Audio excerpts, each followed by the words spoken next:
30 years on, ever since Chaya Chaya, almost 25 years on, and she's still relevant, trumping over every other actor, and in the imagination and the dreams of possibly every age group. Malaika is here with us at our 20th edition of the Conclave. A big round of applause to her, please. Thank you everybody. Hey, Malaika. Mala. Mala, as they all say. Hi, Veer, how are you? Good evening, everybody. Hi. You know, our talk here today is topping the Body Beautiful conversation for 25 damn years. You really haven't aged a minute or a second. I don't know how you've done it. I live in an oxygen tank, in a bubble that that's where I live. No, but first, we want it's to know very the weird secret. seeing all of this behind me over here. It's like, I've never had so many images put up like this, but yeah, that's quite interesting. Hey, don't tell me you're not self-obsessed. Not really, actually. No? No. At really. all? Not self-obsessed. I think I'm just very confident. That's it. I'm not self-obsessed. I mean, being self-obsessed is not bad. Not bad at Having all. an Not element bad. I of love narcissism. myself. I love myself, but I'm not self-obsessed. Yeah. Okay. You know, Malaika, someone was telling me here today, people can imitate her, but you can never get a duplicate. You know, you'll have enough and more actresses or producers and directors have a mood board often specifying a look like Malaika, but somehow they don't get a Malaika. Okay. You know, that mold was broken How? once they made me. God said there'd be just one Malaika and then break that mold. That's what he said. But no, I think that's a really nice and a really sweet compliment. Spanning over 30 years, I think it's been amazing, but it's not been easy. Like you said, for a woman to stay relevant in the business that we are in is probably the most difficult. And also seeing a room full of so many men over here. Wow. I mean, I can see very, very few women around over here, far more men in black suits. So, hello all women over here, how are you doing? Yeah, good to see that. When I was outside there, I said, wow, there's a lot of men out there. I'm not complaining about it, but yeah, just the... You know, but maybe I should tell you something, Malaika. What a fan following you have. And look at the media, the paparazzi chasing you literally everywhere. All the young actors are probably dying to get the kind of fame that you have. How have you achieved it with just a few item numbers, but yet managed to stay so relevant? Look, is it all about the looks and the beauty, or is it a lot more to Malaika that we don't know of, and that maybe the paps see? And what we see on screen and what you are in person? Well, paps are just a tiny part of our lives, just a very, very minuscule part of our lives. But I think I'm more than just a few songs, right? Yeah. A few item songs or special songs that you have in films. I'm a lot more than that. Yes, I think initially that's all one was looked at as, oh, she's just a pretty face or a great body, or you know, she looks fantastic on screen when she dances, moves well. But I think, like I said, and I say that again, to kind of span over 30 years and stay relevant is not easy. And I don't think you can actually just do that kind of just harboring on good looks, because at some point those looks are going to fade away and all of that's going to go away. So you got to have to move beyond those, beyond that look. And I'm very happy and very proud to say that I'm part of a business where I'm not an actress per se. I'm not a quintessential actress. I've not done a full-fledged film in my entire span of career so far. But still, I'm part of the industry and I get the kind of love and all the respect that any actress in the industry does. And that was precisely my point. You have several actors coming up with great commercial successes, but Malaika is what really takes away the highlight most often. Well, that's very sweet. And I think that what establishes that all the more is your latest reality series, where Malaika was really the main protagonist. Where do you see a reality series revolving around one person?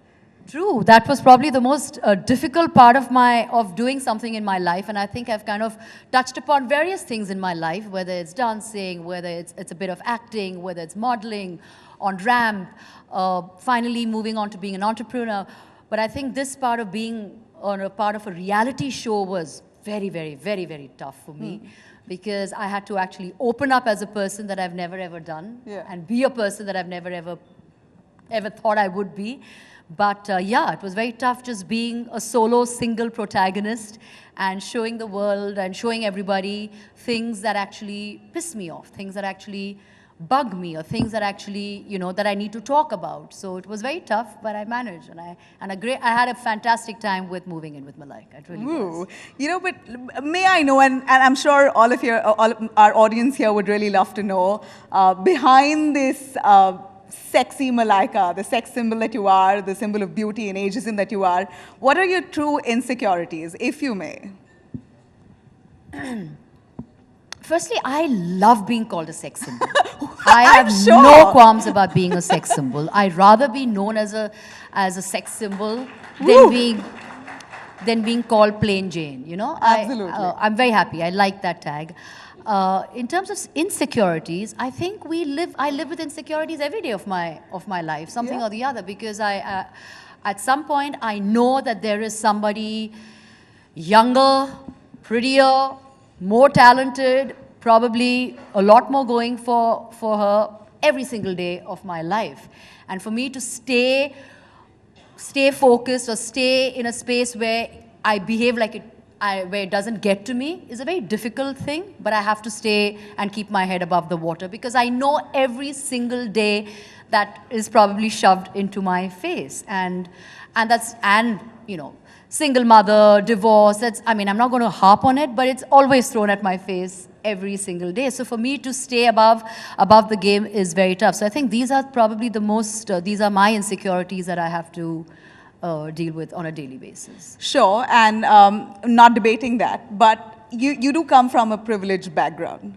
Or at least you've made your way up, no doubt. I would actually correct you there. I don't think I come from a privileged background. I think I come from a very, very, very, very non-privileged background. But I worked my way... What age did you get married? I got married when I was 22. Yeah, really young. I got married when I was 22.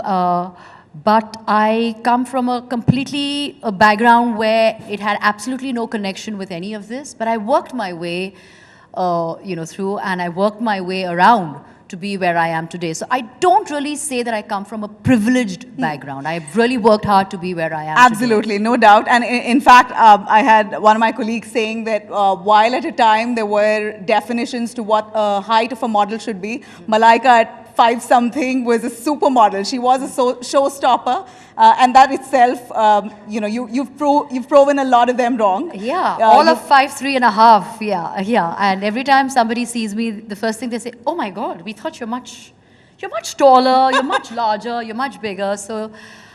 And I say, well, pictures and TV do lie. They kind of don't really project that too well. So yes, in a space where, in the modeling business where everybody was 5'10" or whatever, 5'8" and above, and here I was 5'3", I kind of made my mark over there, and that felt good. I never ever felt like I was a 5'3" girl, ever. Yeah, absolutely, and that's precisely what I'm saying. You've managed to really step up with everything that you took on, be it item numbers. You really, none can beat a Malaika on screen with an item number.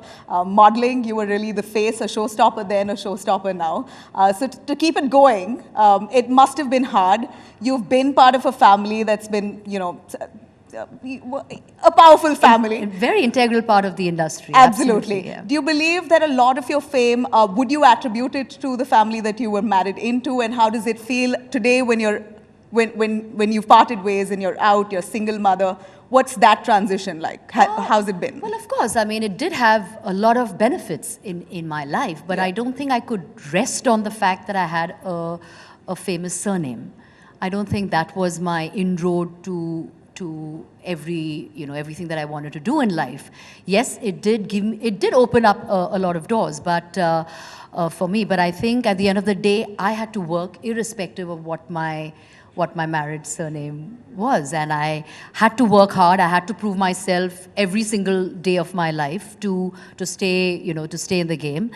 And the day I didn't have that surname and I went back to my maiden surname, I still continued to work, and I still continued to make a difference, and I still continued to... Did you still get the love and the warmth and that reception?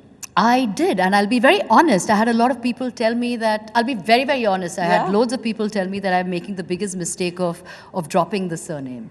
Lots of people telling me that because everybody said, you don't realize the kind of weightage a surname has.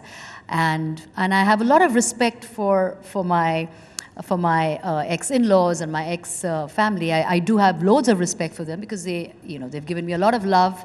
I have a kid, that is still there and very much part of the family. So of course, but I think for me, I needed to stand on my own 2 feet, and for that I needed to feel that. And it's not just about a surname, but I think just being able to drop that surname and go back to my maiden name, it just gave me a sense of self, and that's what made me feel like I could probably do anything or take on anything in life. And look what you made of yourself after.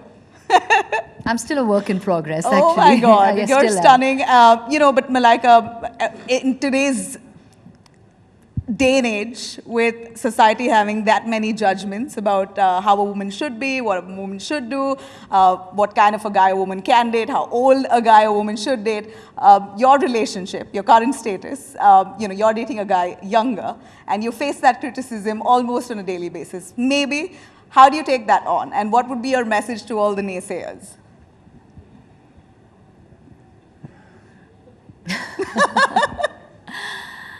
I think it's amazing. I was told when I got divorced, I was told, why the hell did you get divorced? Because that tag will always be there.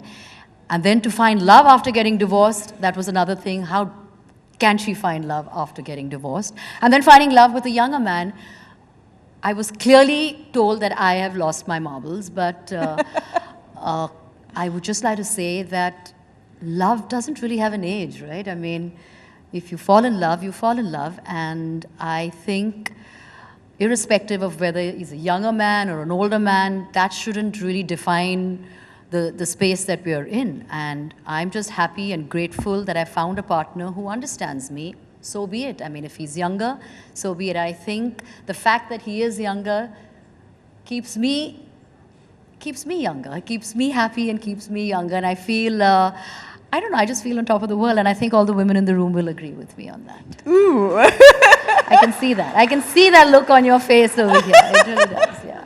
You certainly have motivated a whole bunch of us. I think, yeah. Or them. I think it definitely gives me that spring in my step. So I love it. I know. Look and I'm not going to be apologetic about it. And why should I be apologetic?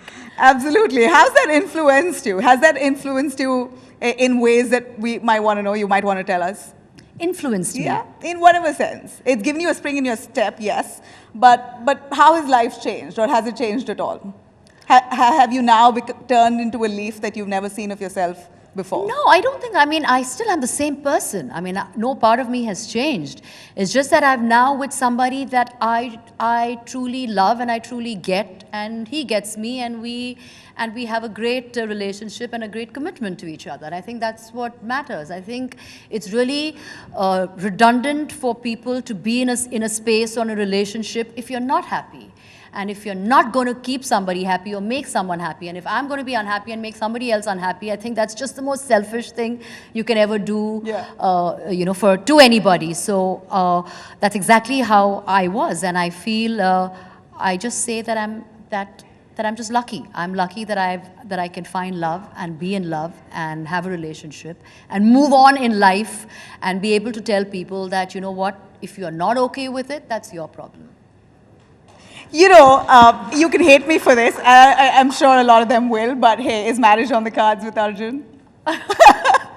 Why is marriage the be-all and end-all of everything? Which is why I had that clause, the caveat, you can hate me for this question. No. I think, firstly, I think that's a very private question. I think marriage is something which is discussed between two people, and I don't think it's a collective decision between, among a billion people in the country. So yeah, I think when, if, how, when, where, I think that's something the two of us, if we have to take that plunge, I think we will think about it and we will decide and we will talk about it. In this moment, I think we just we are just loving life. That's it. I think we're enjoying our pre-honeymoon phase. That's what we're doing. We're just loving life. You know, a quick one on co-parenting and being a single mother. Tell us the challenges that you may be facing at this point today on dealing with a teenage son, a very handsome boy that you have. Thank you. Lovely boy. And with the complexities that we see in the society and who you are, what kind of a mother-son relationship do you all share? I think firstly, co-parenting is very tough. I mean, it's very, very tough because not always are, two people on the same page about a lot of things. Especially, I mean, when you move separate, go your own ways, your separate ways, there's always something that's not, that doesn't quite fit into the picture. So co-parenting is tough, but, I see time's up. But I think thankfully, both Arbaz and me are better humans today. I think we're better people today. And I'm really proud of the fact that we can coexist and be able to give our child... No love lost. And no love lost. And give our child all the love and attention that he needs, he deserves. And I think we're there for him every step of the way. And irrespective the fact that his parents are not together, but we are together as a unit when we need to be together. And I think that's what matters. I know time's up, but Malaika, you did this stand-up act, and I really want to know the challenges. And you really, you killed it with that comedy act in your reality series. What was the real challenge to that? And was it all impromptu? Wow, I don't know how many, I mean, I'm sure there are lots of... Has anybody in the room seen my stand-up act? Yeah? Yeah, thanks so much for that, really. And if you haven't, then please go and try and watch it. But it was the most daunting task for me. I never ever thought I had a funny bone in my body, let alone try and make anybody laugh, because I don't think that comes very naturally to me. So yeah, it was very tough. But I think when I threw myself out there, it only goes to show that I think when a challenge is thrown at you, you kind of take it on head on and you just say, you know what, bring it on. I'll do it. I'll prove everybody wrong and I'll do it. I'll prove myself wrong. I mean, I don't think I can, but I'll do it. And wow, I think the most difficult thing on God's good earth is making a room full of people laugh. And I can see it right now because it's not very easy to impress people or make people laugh. So that for me was the most difficult, to actually see people getting what you're saying, laughing with you, laughing at you, with you. Initially, they probably laugh at you, but along the way, they laugh with you. Yeah. So I think for me, that was by far the best experience for me was the stand-up, without a doubt. Excellent. I think I totally loved you in it. And Malaika, what you're wearing today is also stunning. You really have set the benchmark for when it comes to style. And in fact, I said my stand-up was called MILF. Yeah. Yeah. It was called MILF, and that's what it said. It says, man, I look fabulous, and I will continue to look fabulous. You absolutely do. A big round of applause. And before I let you go, can I take a 30-second rapid fire with you? Malaika. Shoot away. Money or movies? Sorry? Money or movies? Money. Ooh. Chaya Chaya or Muni Badnaam Hui? Chaya Chaya. What is Jandu Baam? What does Jandu Baam hai darling tere liye mean? Jandu Baam ho darling tere liye. It means balm lagao darling. Agar dard ho to balm laga do. I guess that's what it means. I don't know. Okay. Shah Rukh or Salman? I'm a hardcore Shah Rukh fan. Okay. Who's more famous, you or your ex? Oh, I don't know. I think I don't know. That's a tough one. I think I'm famous. Who's more popular, you or your present? I think I'm just more popular. Who's more popular, you or your present? We both are extremely popular. All right. What do you see? Who do you see as mini Malaika, if at all, in the industry today? Do you see anyone who you see your reflection in? No. I said that mold was broken. Literally no. Huh? And if I have to ask you to pick Janvi, Sara, Ananya or Kiara? Kiara, because I think she's supremely talented. And I think she's really made a mark for herself. And I think the other girls are still, making a mark. But I think Janvi of the lot then. Janvi of the lot. Yeah. All right. Excellent. A big round of applause here for Thank Malaika. You.